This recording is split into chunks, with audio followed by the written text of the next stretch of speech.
At the age of 6 or 7, I used to delight in getting out of bed after my governess had put me to bed and creeping downstairs and hiding behind the big thick curtains which used to hang in the alcoves of our box windows, and staying there while my parents had dinner.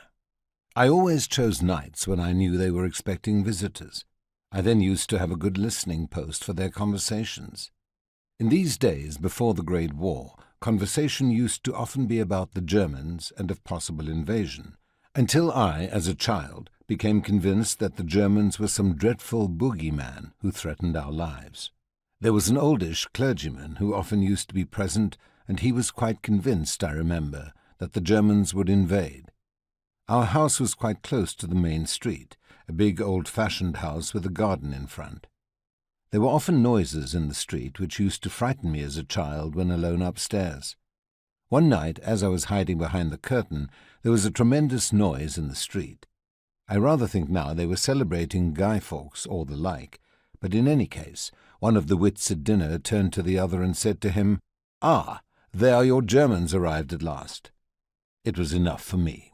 I let out a tremendous bellow and collapsed. Everyone was surprised. I suppose the governess got choked off, poor girl. It was not her fault. Anyway, special precautions were taken to see I was in bed at dinner time, except by organized arrangement, when my sister would be allowed down as well. I suffered dreadfully for years afterwards with Germans chasing me, though I had no idea who the Germans were. Until war broke out in 1914, we were then staying at the seaside, and we used to watch the soldiers go off by train, and lived in fear that my father, who was a doctor, would go off with the next train. I had a second great fright when, in a seaside lane one day, some cavalry came galloping down. I again thought it was the Germans, and ran to my mother.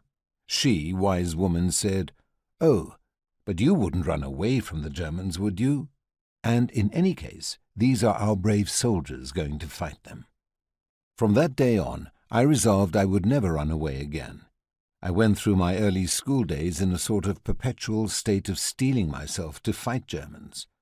I was certainly not born without nerves, and it cost me more than I like to think of those days in courage and worry, until I used to make myself quite ill with childish results which no one could ever understand, and I also learnt nothing, which is not surprising when it is considered how I was fighting the Great War at the same time.